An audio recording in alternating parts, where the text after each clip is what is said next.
না, এটা বাইরে থেকে কিনে আনা চিকেন নাগেটস নয়, ঘরেই বানিয়ে নিয়েছিলাম দোকানের মতন স্বাদের চিকেন নাগেটস। প্রথমে এটার জন্য পাউরুটির সাইডগুলোকে কেটে ব্লেন্ডারে ব্লেন্ড করে নেবো। এরপরে একটা ব্লেন্ডারে চিকেন মাইন্স নিয়েছি, চিকেনের কিমা, তারপরে দিয়েছিলাম গোলমরিচের গুঁড়ো, রসুন পেস্ট, দিয়েছিলাম নুন, চাট মশলা, লঙ্কার গুঁড়ো, সামান্য মাখন আর ধনেপাতা। পেস্টটা বানিয়ে পাউরুটির মিশ্রণটার সাথে মিশিয়ে নিয়েছি। তারপর দুটো ডিম ফেটিয়ে নিয়েছি নুন, গোলমরিচের গুঁড়ো আর লঙ্কা দিয়ে।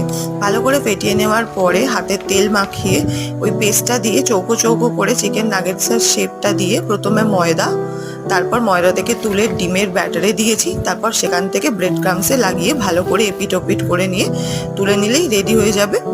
এইভাবে প্রত্যেকটা করে নিয়ে ছাকা তেলে ভেজে লাল লাল করে তুলে নিলেই তৈরি আমাদের দোকানের মতন টেস্টির চিকেন নাগেটস।